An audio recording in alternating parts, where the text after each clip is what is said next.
You're telling me you'd also sort of captured your structure, actually using the term "become" as an acronym. I think you said it was That's quite right. clever. Yeah. After coming up with the word "become" for the website and on the business cards, I started to think about that word and realised that it was actually an acronym for what I do and how I work with people, and that's across the board, whether that's individuals, couples, or in the workplace. So the B is building the bridges, getting them from where they are now to where they want to be. The E is exploring, so I explore with people their past, the characters in their past, the things that they've done, the experiences that they've had, so that I get a rounded picture of the person. The C is about communication, so I help people to understand a little bit more about communication, about how the brain works, about how we kind of need to not make assumptions.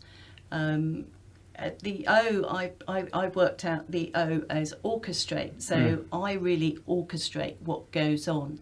I help them.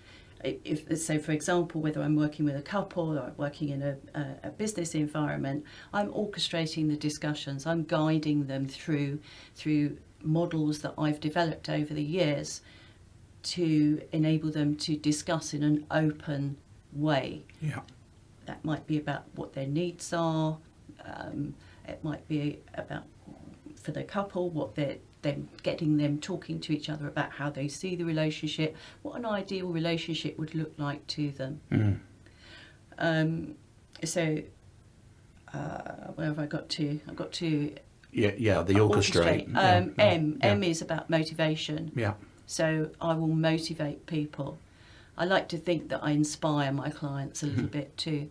So motivating them that they can do what they want to do, that they can make the changes, because we all have that little voice in our heads that is going on saying, oh, not sure whether you can do that.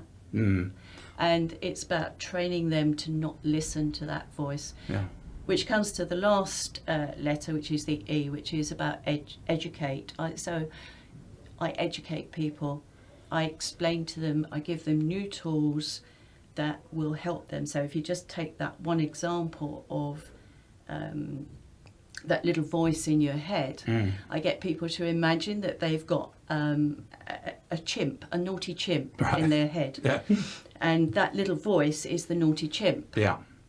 Yeah. And actually they can control the chimp and go back into logical brain. Yeah. Where they don't hear that voice. So I get them to think about what the chimp's saying and to imagine this picture of this little chimp that in their head that they can literally kind of pick up and put in his cage and say, no, I'm not going to listen to you today. Yeah. Put him in his cage and lock the door. Yeah. And so that helps them to get rid of that voice. Yeah. But it also serves, because it's quite humorous. Yeah. People think it's funny and they start to think about the naughty chimp. Yeah. So it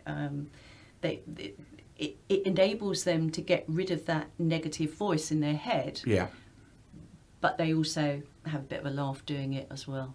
Yeah. So that's the kind of things that I educate people to do.